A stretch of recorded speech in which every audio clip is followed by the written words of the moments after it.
আজ তোমাদের শোনাচ্ছি দীপ মুখোপাধ্যায়ের কুমুদবাবুর কুকুর। কুমুদবাবুকে কোনোদিনই আমরা বিরক্ত হতে দেখিনি, কিন্তু ইদানিং তিনি একটু খিটখিটে হয়ে গেছেন। এই যা কাল ভোর রাত্রিরের কথা, 3টের সময় যখন পাশের বাড়ির পোদ্দারবাবুর টেলিফোন এলো, তখন তিনি ঘুম চোখেই উঠে পড়লেন। ফোন কানে দিয়ে বললেন, হ্যালো, বলছি। আমি আপনার পাশের বাড়ির তপন পোদ্দার।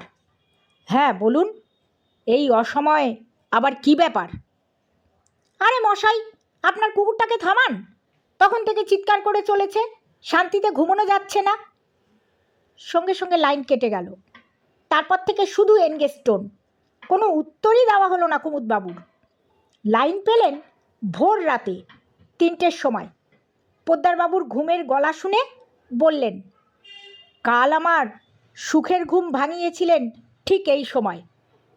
দেখুন, এমন রসিকতার কোনো মানেই হয় না। এসে দেখে যেতে পারেন, আমার কোনো কুকুরই নেই। কুমুদবাবুর নিজেরও ঘুম গেল চটকে।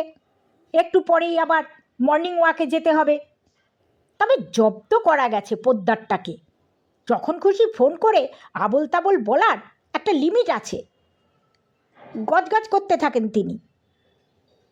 কুমুদবাবুর মর্নিং ওয়াকের রুট ছিল হিন্দুস্তান পার্ক থেকে বিবেকানন্দ পার্ক বায়ে রেখে লেকের দিকে যাওয়া। সেখানে কয়েকটা চক্কর দেন।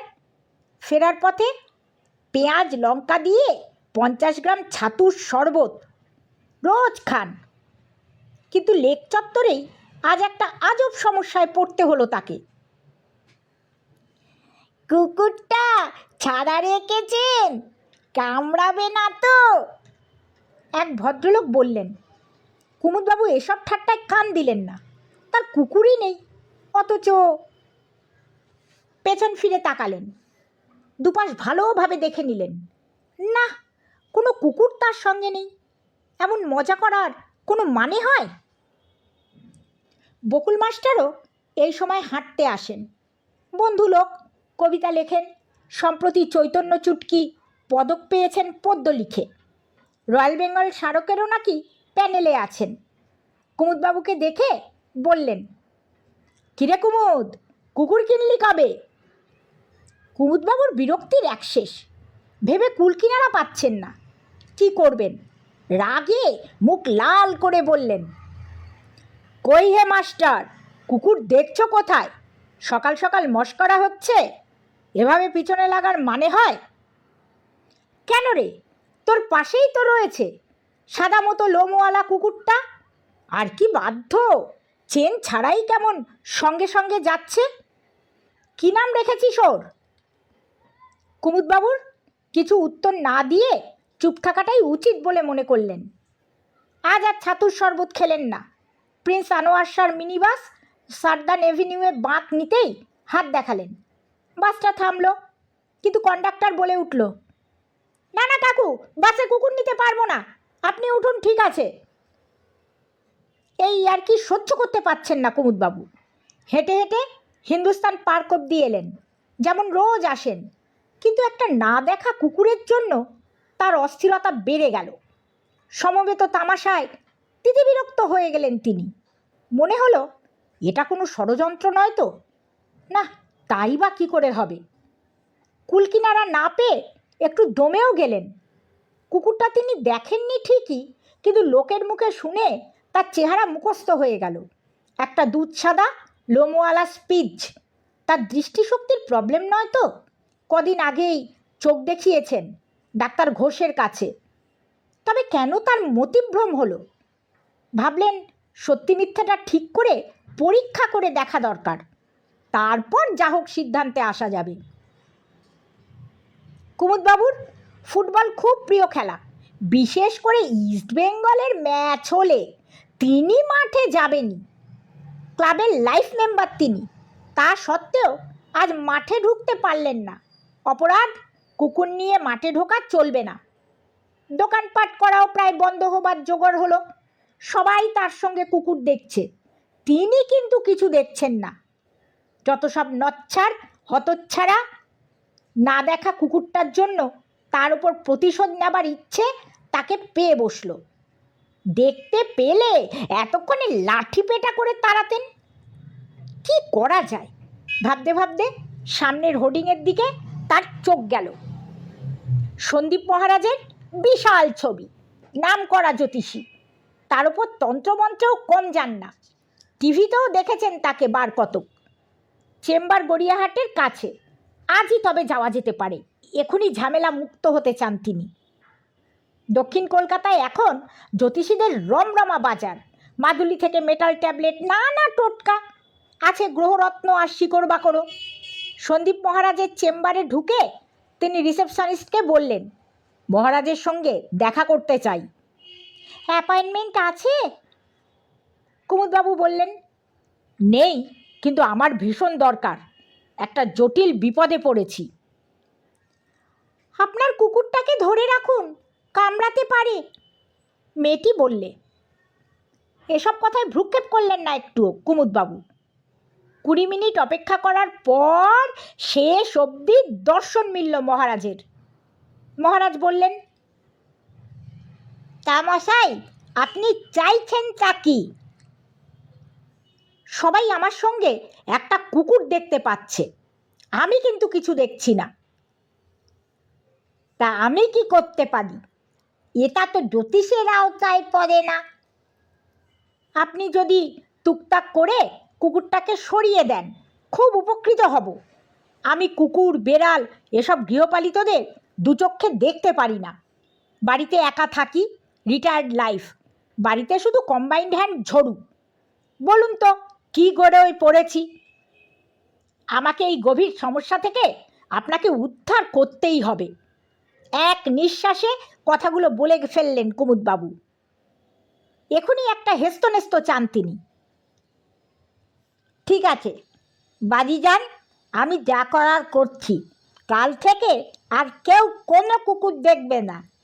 ও হ্যাঁ, একটা কথা, কুকুরটাকে কিন্তু কোনোভাবেই আকারে প্রকারে আর ফিরে পাবেন না। করকরে 200 টাকা দক্ষিণা নিলেন সন্দীপ মহারাজ। আমি কুকুরটাকে দেখিইনি, আকার প্রকার আসছে কি করে এর ভেতর? না না, তাড়াতাড়ি বিদায় হোক সে। পরদিন কুমুদবাবু যথাসময় মর্নিং ওয়াকে গেলেন, লেকে 3 চক্কর হাঁটলেন, 50 গ্রাম ছাতুর ঘোলও খেলেন। বাসে চেপে গেলেন যুবভারতী ক্রীড়াঙ্গনে ইস্টবেঙ্গল বনাম চার্চিল ব্রাদার্সের খেলা দেখতে। কেউই দেখল না কুকুরটাকে, কোনো আলোচনাই হলো না কুকুর প্রসঙ্গে। মনে হলো সব ঝামেলাই চুকে বুকে গেছে।